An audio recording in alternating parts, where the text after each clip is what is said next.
Sistem kunci dicatu daya 12 volt yang disuplai dari daya utama yaitu tegangan AC 220 volt yang diubah menjadi tegangan DC 12 volt menggunakan power adapter modul 12 volt 5 ampere serta suplai daya cadangan berupa baterai pack rechargeable 3 seri yang dilengkapi dengan BMS 3 seri 10 ampere sebagai sistem manajemen baterai yang menjadi sistem kontrol charge-discharge baterai sekaligus sistem proteksi untuk baterai.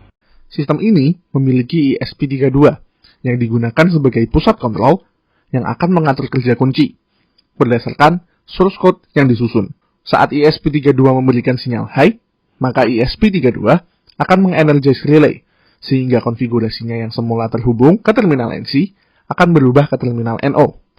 Dengan merubah konfigurasi tersebut, satu daya dapat menjalankan kunci sehingga kunci solenoid akan terbuka atau kondisi pintu unlock.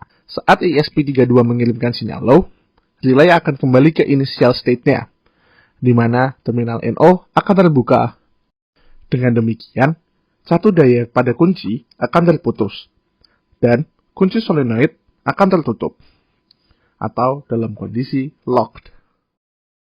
Untuk dapat membuka atau menutup kunci pintu pada sistem yang kami kembangkan, pengguna perlu memiliki akun yang terdaftar di dalam sistem. Untuk menjaga keamanan akun pengguna, sistem yang kami kembangkan mewajibkan pengguna mengkonfigurasi two-factor authentication atau 2FA dengan menggunakan kata sandi yang merupakan faktor what you know dan time-based one-time password yang merupakan faktor what you have. Untuk mengontrol akses pengguna terhadap kunci, admin dapat menulis suatu authorization rule dalam bahasa TypeScript. Salah satu alasan mengapa TypeScript digunakan adalah similaritasnya dengan bahasa pemrograman JavaScript. Alasan selanjutnya yaitu kapabilitas serta dukungan terhadap bahasa TypeScript yang sudah cukup lengkap. Pertimbangan yang terakhir yaitu TypeScript merupakan bahasa yang statistically typed. Static typing ini penting untuk fitur aplikasi kamu yang selanjutnya, yaitu kemampuan untuk mengubah perilaku dari authorization rule berdasarkan argumen tertentu. Dengan fitur ini, pengguna awam yang kurang familiar dengan programming dapat mengatur perilaku authorization rule dengan hanya mengisi suatu form. Ini juga membuat authorization rule menjadi lebih reusable. Form untuk argumen authorization rule ini dibangkitkan dengan mentraverse abstract syntax tree atau AST dari kode TypeScript untuk authorization rule. Hasil traversal AST tadi yaitu suatu skema form. Skema ini nantinya akan digunakan untuk menjerit HTML form dengan menggunakan React. Supaya admin tidak perlu mengisi kembali data argumen tiap kali skema form argumen berubah, kami mengembangkan fitur untuk secara otomatis memetakan data dari skema yang lama ke skema yang baru.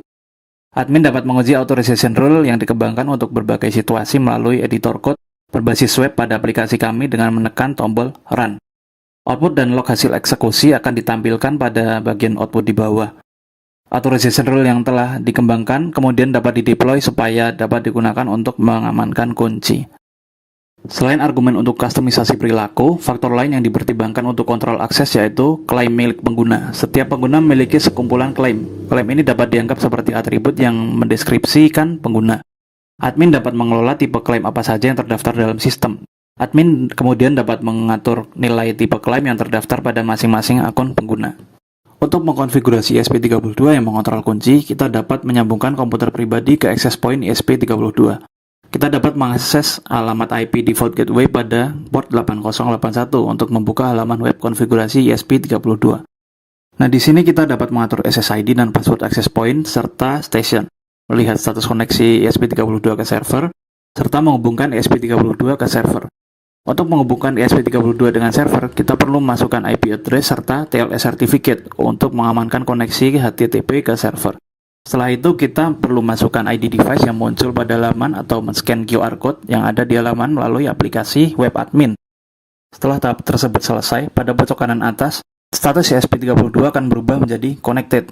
Ketika dirasa tidak dibutuhkan lagi, kita juga dapat memutuskan koneksi dengan server dengan menekan tombol disconnect pada halaman konfigurasi ESP32.